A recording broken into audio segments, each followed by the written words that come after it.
tape number 3, survivor David Marin. You were talking about the Jewish police before. What was their function? Well, they call themselves the Judenrat, the Jewish police, and they had a president, what they call it, the head of the Judenrat. What was his name? Was taken by the police, and Finkelstein was the head of the civil police. You know, there was two types of people who kept. Their function was actually just order to watch when you stay in the line for food, or to see in the morning that they get out to work. And I personally didn't have much to do with them because we were in the tailor shop. So. Do you remember the location of the tailor shop? Where was it located? It was a special barrack for the shoemakers, for the electrician, for the schlossers, that means the one who fixed the locks in the barracks, and we had our own barrack. So we really didn't have much to do with them because it was healthier.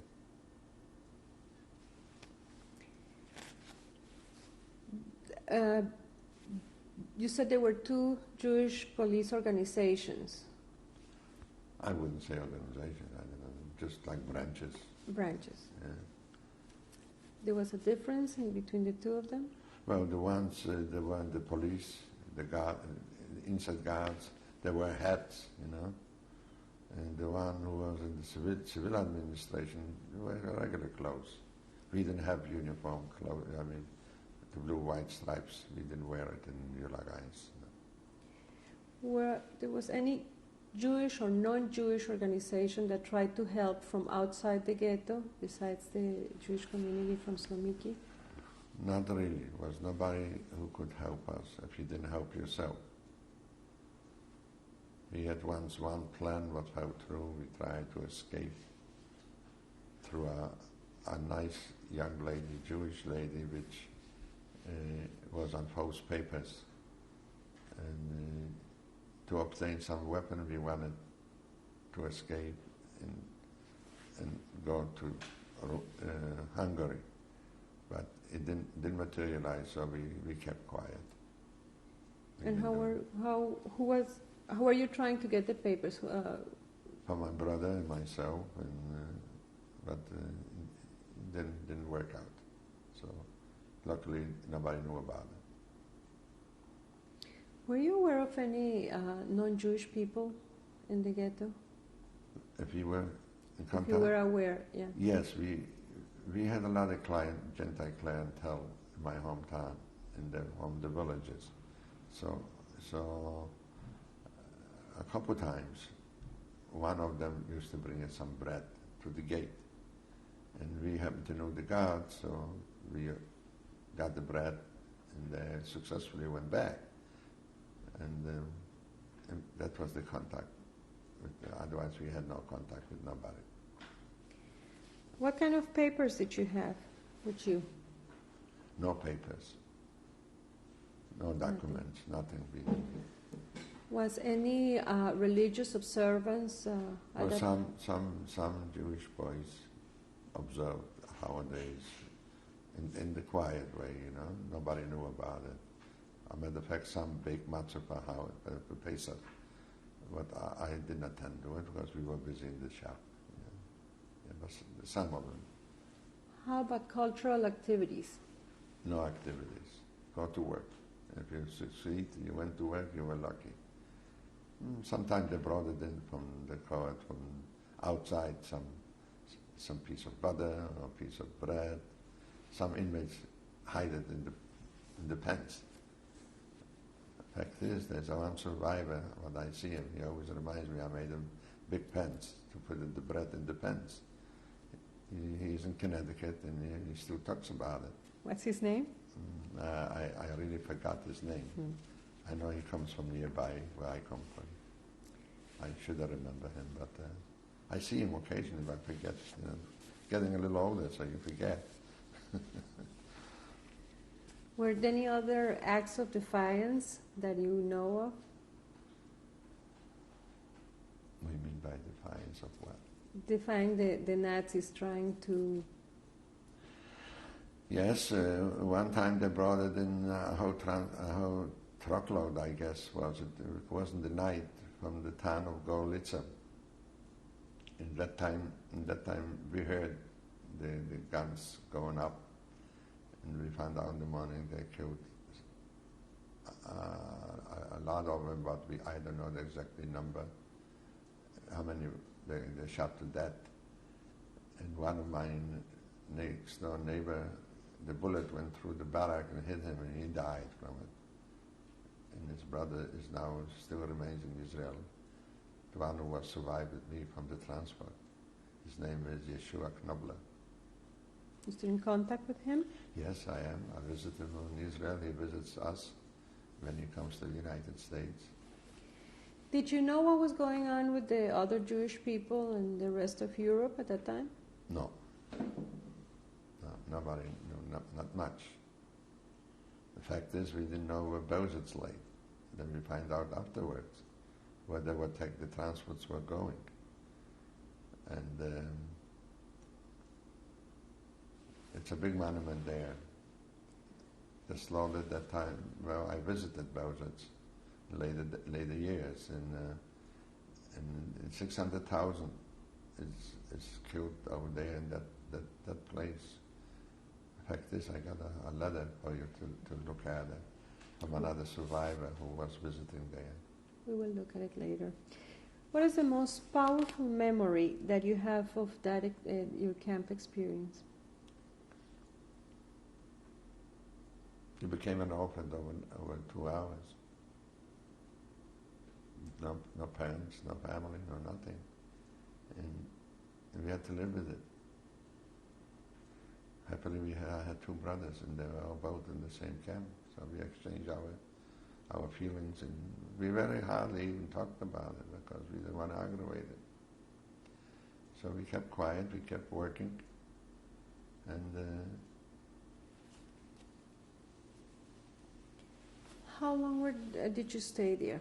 For how long? well, I stayed till late 1943, till the Russian army started to advance. And then they started to disperse, the camps. We're talking about which place now? We're talking about Ulagais, Pasho. You're still there? Okay. Yeah, he was still there. Yeah. I didn't change the camp. Okay. I was there to the end. And from there, they transported out, some by train, some by foot. We're going to talk about your time in Pashov. You stayed there till 43. And then they started to liquidate those camps. Some went up to Yerozolimska, to the second camp. Get was the big man over there. He used to visit sometime Pashov. But we knew if he comes in, there was a victim already. Who's that? Get. He was the slaughter. Can you describe him a little bit? As you see in Schindler's List, he portrays The him way you very saw good. it. Yeah. And when I saw him, tall And what? and handsome, but a grim face, a SS face on him. And if he didn't like your looks or anything, you didn't have to worry not to survive. Shot you to death, just like it would kill a fly on the wall. So much you were worth it. What kind of uniform did he have on? Oh, SS uniform. Can you describe it? Well, I think they're grey, with the insignias, with the cross in the front. Well, the hat, with, as I said, boots, naturally. And we really stayed away not to look at him. We were afraid. If he doesn't like you, you're there. You need no trial. no trial for anyone, even for the Ukrainians. There was no trial. If they didn't like you either, they had the right to shoot you. And when I arrived there, even the black Ukrainians were still there. When you used to go out to the latrine, in the night, they used to stick your head into the wires and kill you, telling the people or telling the rumors they tried to escape, but nobody tried to escape. Very few tried to escape. And if somebody did, there's no witness, because nobody wanted to be nearby.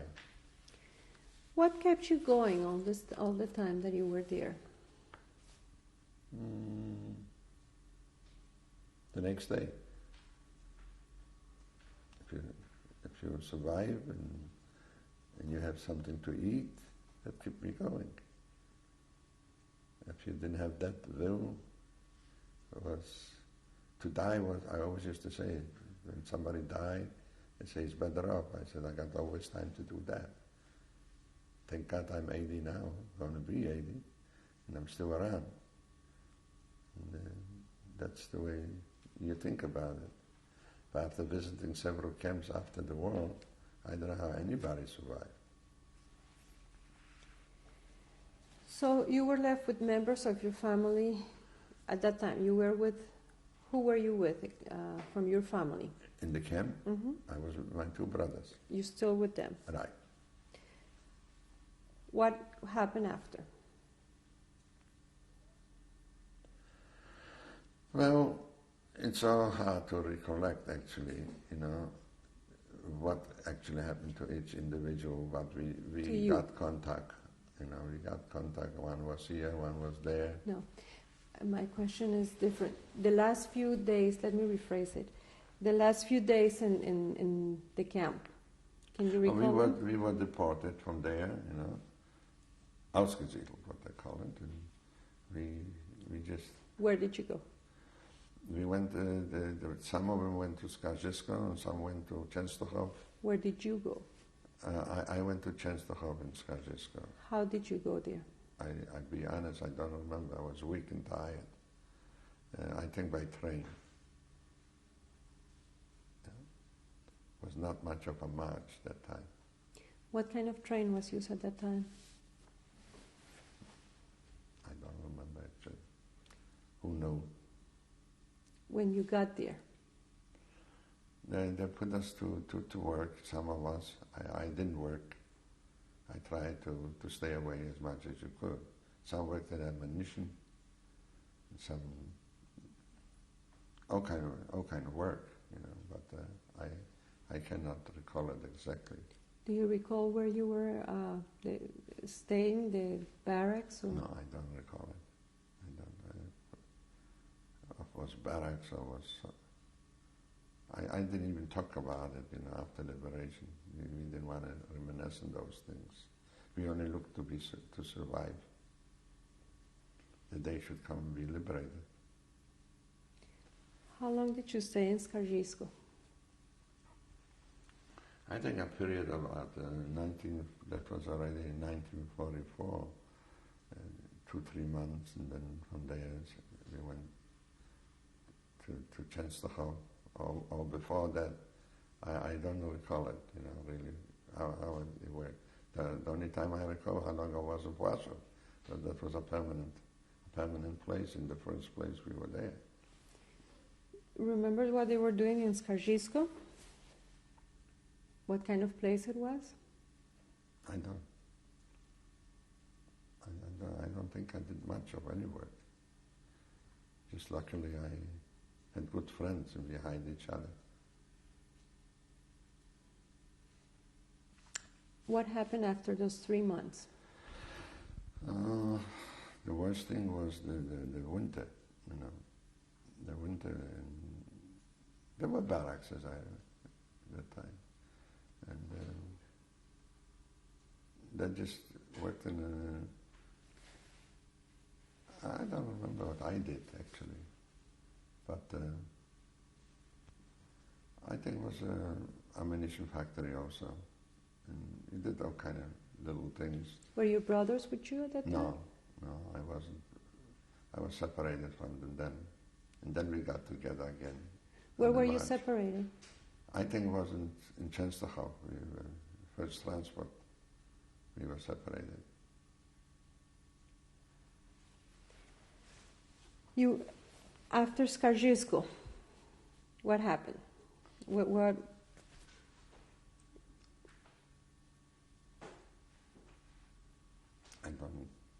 I don't recall it. You were liberated at one point? I was liberated on the way to Buchenwald. When we reached Buchenwald in April, some of them were already all gone, you know, and some had still a lot of steam. And I was liberated to near Schweinfurt and to the 45th Infantry. Buchenwald, you were... It was not. They didn't do much to us. There was already a Who's turmoil. they? The Germans, yeah. But they took you to Buchenwald from where? From Skarżysko. How did they take you? That was a march. Yeah. Can you tell me a little bit more Right. about that march? Pardon? Do you remember a little bit more about that march? No, being weak and so you didn't even think of it. You only think. What kind of clothing you had on? Schmattes. I didn't have no uniforms or anything, no prison uniform, whatever anybody had. Some were without clothes. And some were without clothes. What time of the year was that? That was from the winter to spring. How old do you say you were at that time? No, it was 3 years later, about 26, 27. And the march, how long did it take? I don't remember how long. I don't. And you arrived to? We arrived near Schweinfurt, Würzburg, in that area, and then the American Army liberated us. Did you know what was going on with the outside? No, we didn't know much. We didn't know much, you know. Who was guarding you? SS. Did anyone try to escape at that time? But I think escape, they did escape, some did escape in Skarżysko. Nobody survived. That's why, you know, everybody just tried. Some escaped there, and some of my friends escaped and they never returned into the woods. I don't know who killed them that time, or the Polish underground, or the Nazis killed them. I don't remember, but I know there were casualties. Maybe they would have had survived. And where did you find your brothers again?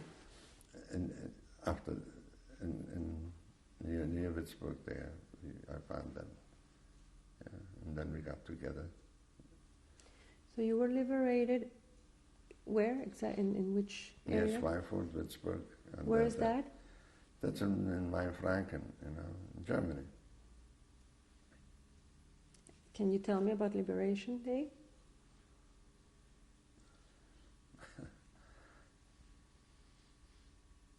We were happy we saw an American soldier. Did you know they were American soldiers? Oh yes. How did you know that? Well, the U.S. Army, everybody recognized.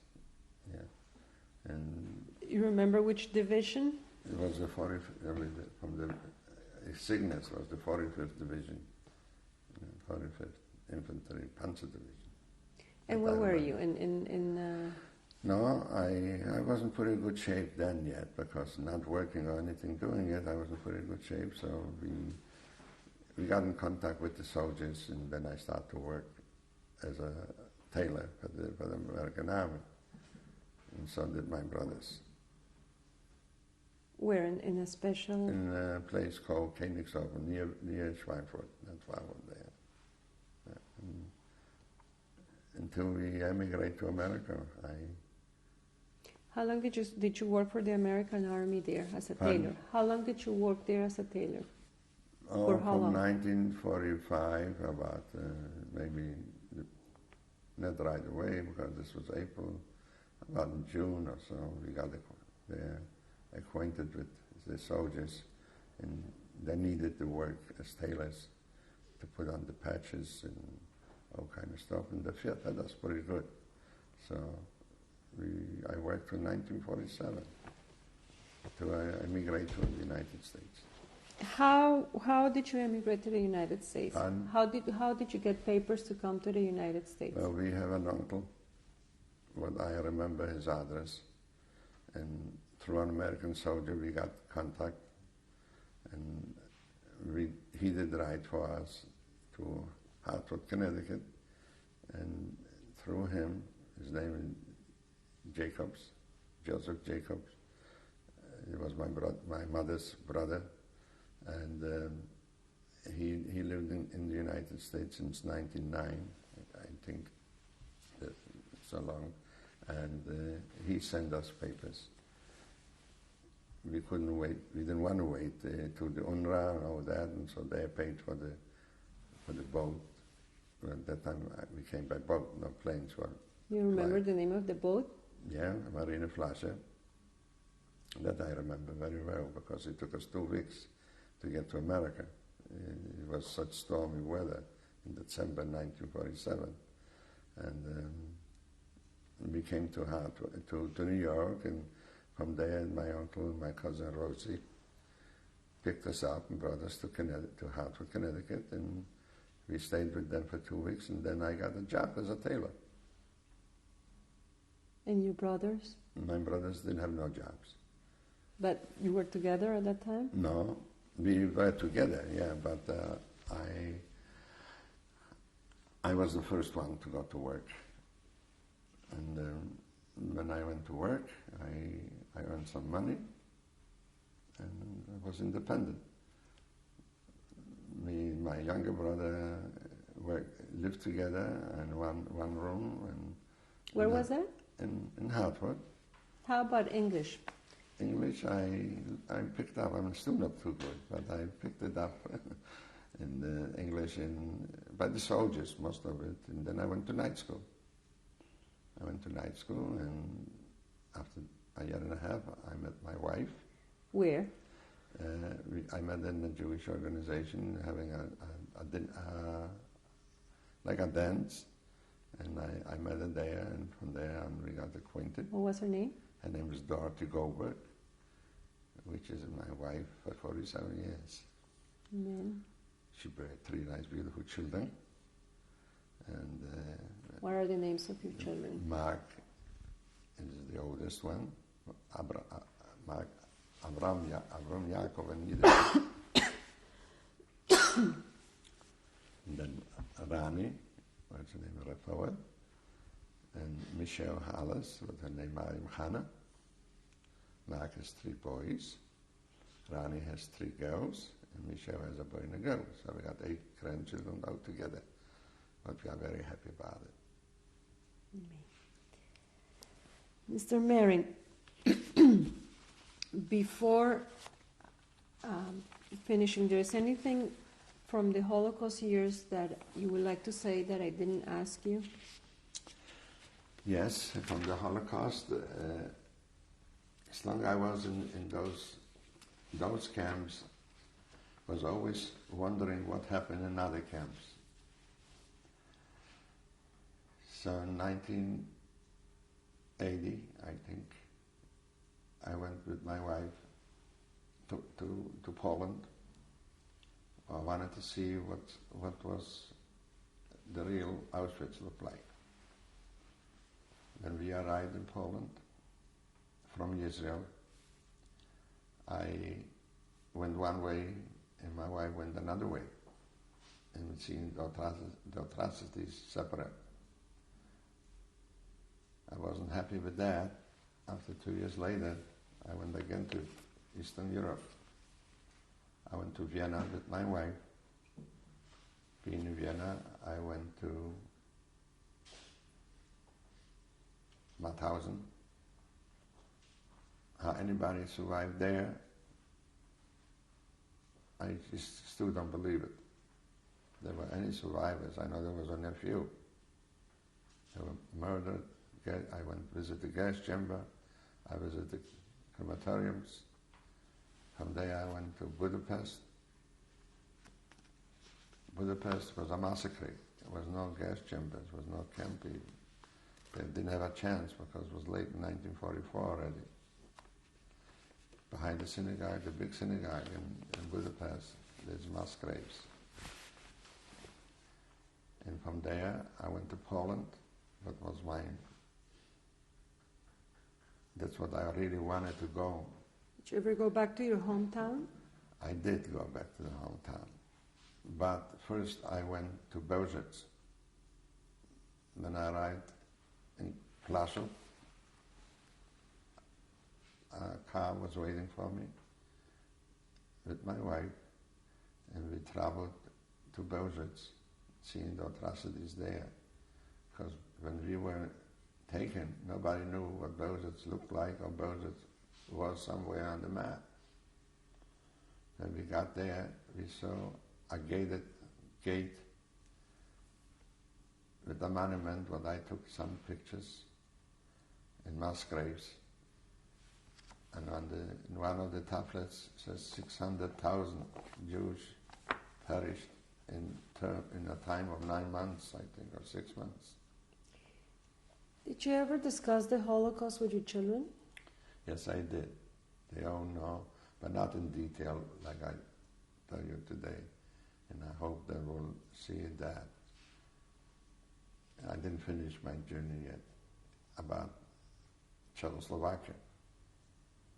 There I went to Theresienstadt. And that was another place, but the most terrible thing what I could see there was the children.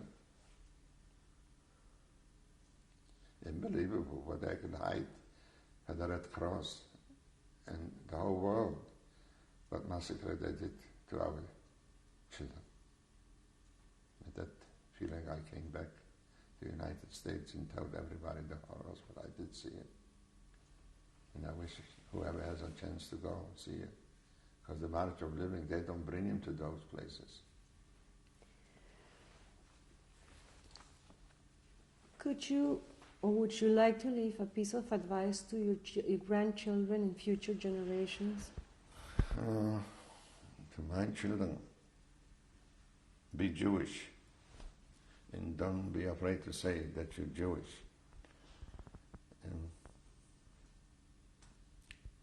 support Israel.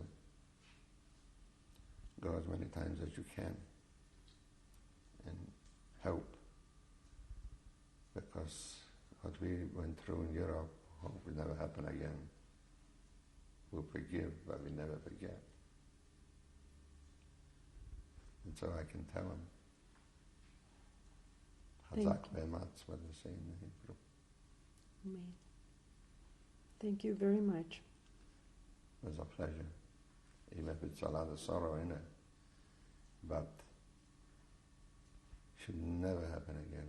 And I do appreciate you coming in heaven, because I never wanted to testify. It's you get used to your way of living. You get used to it, to repeat our horrors. I didn't tell you how they threw us out from the homes. Would you like to tell me now? Well, I think I just mentioned that they attacked us with dogs and the police. As you see in Schindler's List, throwing out everything from the houses. That's a real fragment. It's nothing being done there, but he didn't really put it together. Even actors are acting on it. With that, I think I'd like to finish my testimony. Thank you very much. You're welcome.